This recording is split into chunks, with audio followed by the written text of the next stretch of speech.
You want a house that's absolutely dripping with houseplants everywhere you look, and you want it now. Well, a plant that you can propagate from cuttings is this, Philodendron Scandens, and you might be surprised to see just how easy it is to do.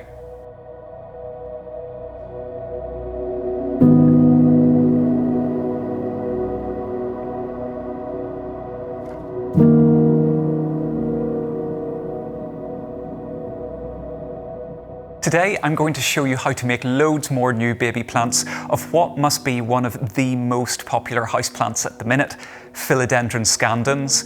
This is something I do all the time because not only does it give you loads more plants to fill your house with, it allows you to prune your existing plants without wasting what you cut off them, and at the same time rejuvenating plants that may be just a little bit old and a little bit tired now.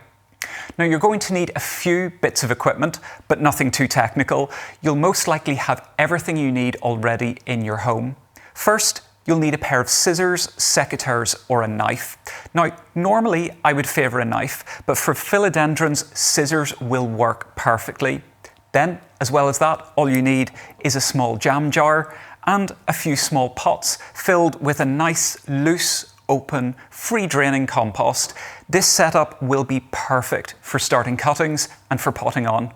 And that's it. So now we can get propagating. Now is the time to show off your horticultural skills. Having selected your shoot, make a clean cut to remove it from the plant. You're making that cut just above a leaf joint or where you see that the leaves join the stem. So I'm making a cut just above that leaf joint and also just above the next leaf joint up, just like this. This cutting is perfect as it is, but make sure to remove any leaves that are going to end up below the water or soil line. They're only going to end up rotting, and we really don't want that. So then simply pop your cutting into your jar of water, and you can pack loads of cuttings into one jar. It doesn't just have to be the one. Once they've produced roots, you can gently tease them apart and then pot them up into compost. It's going to take a few weeks for your cuttings to form roots, but you'll be amazed at quite how quickly it happens.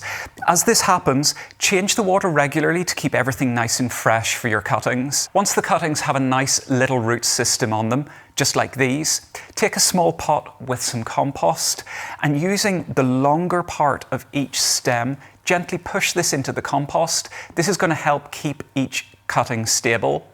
Keep adding your cuttings into the pot to make a nice cluster, maybe 5 or 7 in each pot, then very gently settle the compost in and around the cuttings. After you've done all this, then all that's left to do is water your baby plants in. Easy peasy. So give it a go yourself, and with the money you've saved, you can splash out on that standout statement houseplant you've been looking for ages. Before long, you'll have a houseplant collection that will fill you with pride and everyone else with the best kind of envy.